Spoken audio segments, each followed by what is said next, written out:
Joining us now, Sheriff David Clarke. He's going to be in D.C. in a couple weeks, and we're happy to have him with us. Sheriff Clarke, great to have you, man. You're going to be in D.C. in a couple weeks. Okay, so the whole spectacle yesterday of the white suffrage uniforms, like they coming out of the USSR, and then Nancy Pelosi grinding her teeth, and then we got nobody clapping for the Tuskegee 100-year-old airman that was made a brigadier general, and nobody clapping for the child that is going to now get to go to a charter school, and nobody clapping for all the accomplishments the president made on the Democratic side.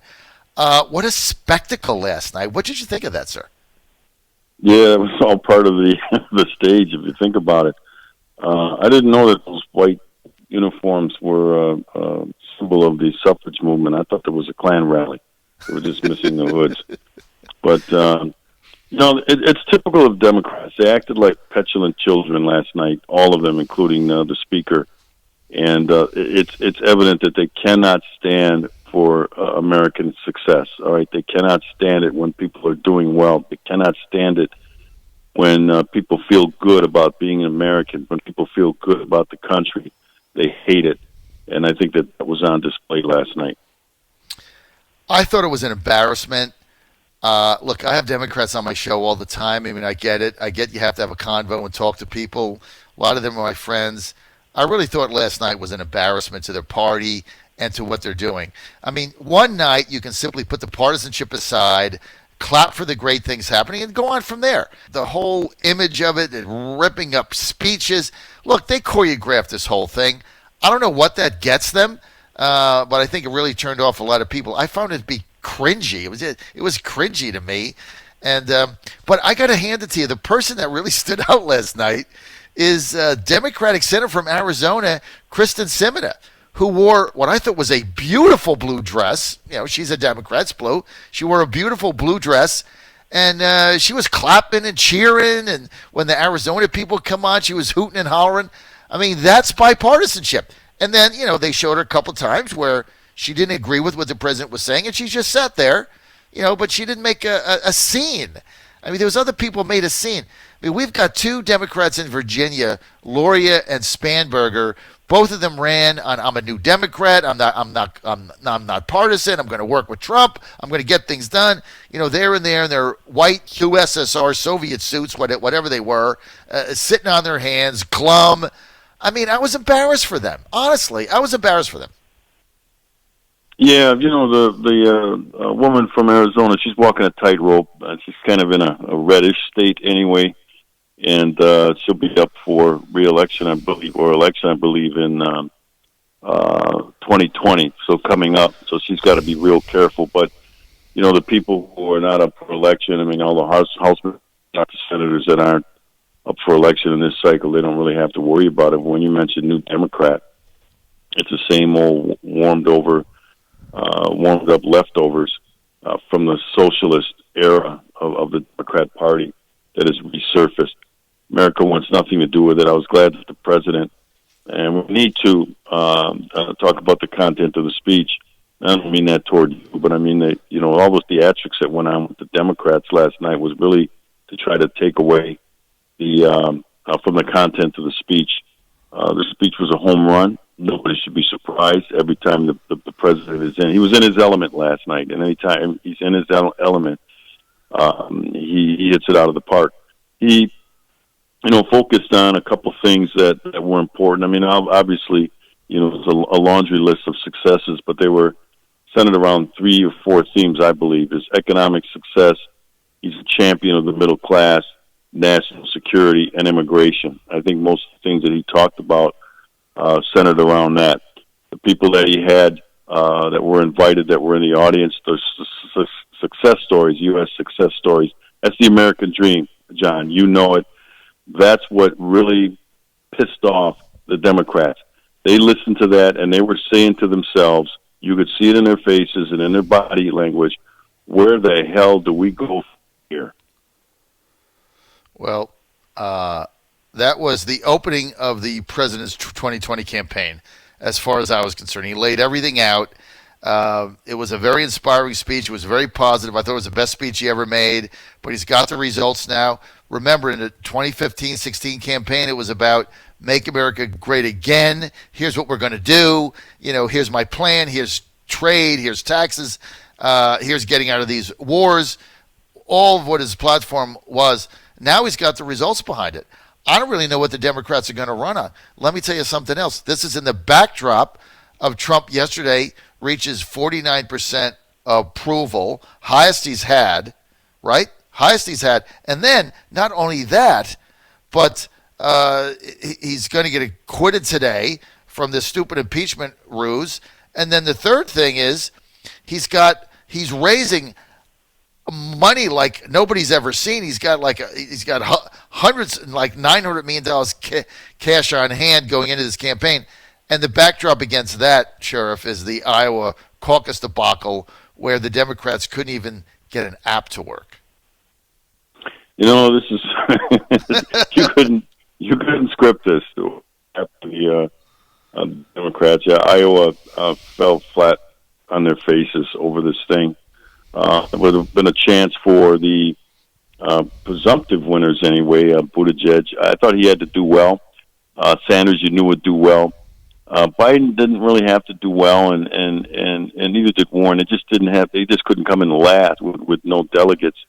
It wouldn't have been a good look for them. If you go back to 2008 in Iowa on the Republican side, Mike Huckabee beat the eventual nominee, John McCain. If you go to 2012, Rick Santorum beat the eventual nominee,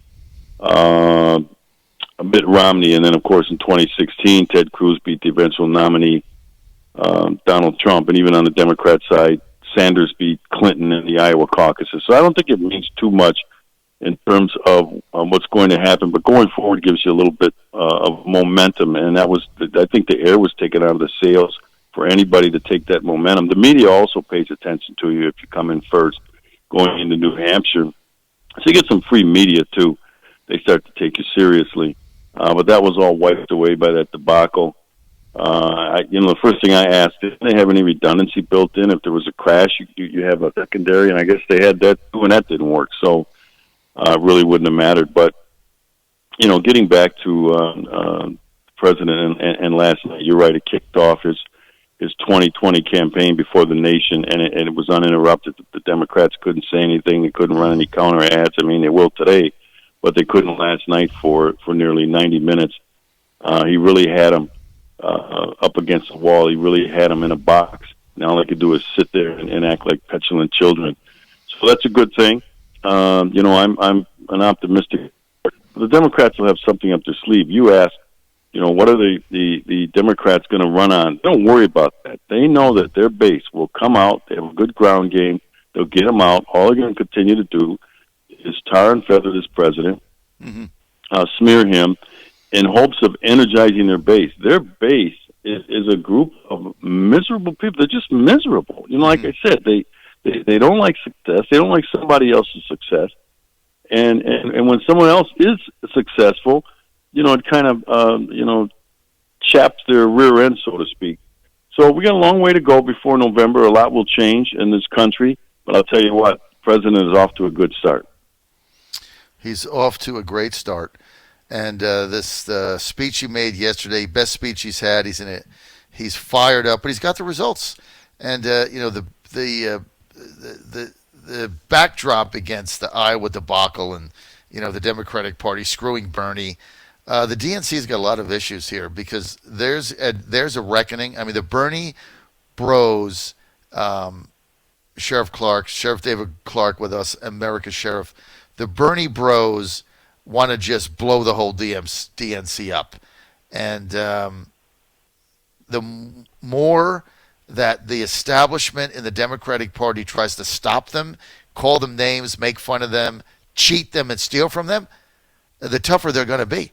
And so, look, this guy is got the grassroots army to see through Super Tuesday. He's going to amass delegates. He's going to go to Milwaukee. He's going to have a lead. Maybe he's not going to get over the top. And then I'm telling you, Sheriff, all hell is going to break loose in your hometown. Because if he goes into that convention and they try to steal it from him, you better get all your friends together in your former town that you were sheriff in, because they're not going to be happy, right? Well, I've always said that personal security is an individual responsibility. I'll be well secured, not because I'll have armed people around me, but my home's protected by me, and I'm not too concerned about what they're going to do to the town because they asked for it. They cheated Bernie Sanders in 2016. Right. They should have given him what was rightfully his. You know why? Because they would have gotten beyond him, and now this time they would have had something, a fresh start, and right. They would have been in a better position to do something going forward. So now they're stuck with Bernie and his nonsense. But going back to the speech again, I was listening so intently. I know the number of times that the words freedom or liberty was mentioned in the speech, and it's something you don't hear out of people in Washington, D.C. You never hear them talk about freedom and liberty in America, and that's my new mission now as a foot soldier for freedom and liberty. And the president mentioned freedom or liberty 5 times in that speech. That was very encouraging because that's what this whole damn thing is about, and it's what his whole campaign is about with lessening regulations. Tax burdens. It's just to leave people alone, get out of the way, let the American spirit take over, and this country is taking off. So the Democrats, but I'm not concerned about them finding something to run on. Their base is, it's just not going to take much, all right? So let's not get too, I don't mean this toward you, John, you know better, but to your listeners, let's not get too overconfident. This thing's going to come down to about 7 states. And keep in mind that the president, that Donald Trump is the 45th president because he won 3 states out of nowhere by a total of 70,000 votes. Michigan, Wisconsin, and Pennsylvania. I always watch the numbers. I'm a numbers guy. 70,000 votes in those 3 states would have flipped this election toward Mrs. Bill Clinton. So let's not get overconfident, folks. Right. Let's hang in there. It's going to be a grind. It's going to be a tough haul. And don't forget, whoever wins that nomination on the Democrat side, they're going to start with 48% of the vote. They're going to start with, over 200 electoral votes with the states that they already have, the blue states. Right. So, let's just hang in there, and if we do, get a second term, and then we can start looking beyond that. Sheriff Clarke, you're absolutely right, and you don't want to underestimate Bernie Sanders because he's going to win all of the blue states, right? Maybe, and when we say the blue states, we're talking, California, New York, etc. And he's likely to pick off one of the Midwestern Trump states, like Michigan, because he'll have all the union backers, and he's got a lot of enthusiasm. So he's not to be written off lightly. But I'm just for fairness, and having followed his campaign in 2016, I predicted he was going to be the nominee. I was wrong, but I was right because he was cheated out of it. Now they're trying to cheat him out of it again. And what is amazing about the Democratic National Committee, the National Party, Sheriff Clarke, and you were a Democrat once, right? So you get it. I mean, they're very duplicitous. They run around talking about they want to empower their grassroots. No, they don't. They loathe their grassroots. They want Bloomberg and Soros funding them. They want the coastal elites. They want Wall Street. They want Goldman Sachs. They're so full of crap. They say one thing, but then they do another. So having said that, look, you were sheriff in Milwaukee. Bloomberg was a mayor of New York. You were both in the same party. Let me ask you something. Bloomberg, he's going to drop a nuclear money bomb on Super Tuesday. Is this candidacy for real? Can he be the nominee? Well, yeah, that kind of money. You're a player. You sit down at the poker table with that amount of chips. People have to take you seriously. People are turned off, though, generally, by that sort of thing. His arrogance of wanting, to only compete on Super Tuesday and to try to let everybody else duke it out. Yeah. Let everybody else come out of their battle scarred, and then all of a sudden he steps up unscathed. He's got a lot to answer for to the Democrat Party. His support of stop, question, and frisk, which I support, and it saved countless lives in New York City. It's been estimated that 10,000 Black and Hispanic males are alive today because of that crime reduction and violence reduction strategy. Right. He supported it, Bloomberg, and now he's saying he did a said, I made a mistake. I shouldn't have. Basically, what he's saying is he would have been okay with 10,000 more people murdered in the streets of New York for his political future. Right. The guy, I find it repulsive. I really do. What he would do to for political power. He wants to disarm America. He's a pro-gun confiscation person, which might play well in the Democrat Party, but not with all Democrats. So this is what he's avoiding, not being in these early debates. That's why he doesn't want anything to do with it, but he's going to have to be in one, I think, in Arizona or Nevada. Yeah, it's coming up. So he's going to have to answer for some of this stuff to his base voters. Well, and I think, the people that have been in there duking it out, Mayor Pete, Sanders, Warren, I think they go right after him on the money bomb issue. But we're going to see what plays out. I want to thank Sheriff David Clarke, American Sheriff, for being with us. He is also senior policy advisor to buildthewall.us, and he'll be with us in D.C. at CPAC and on our radio show live at our headquarters in Washington, D.C. in a couple weeks. Sheriff Clarke, looking forward to seeing you and going out to dinner one night in D.C. Great to have you with us, sir. Looking forward to it. Thanks, John.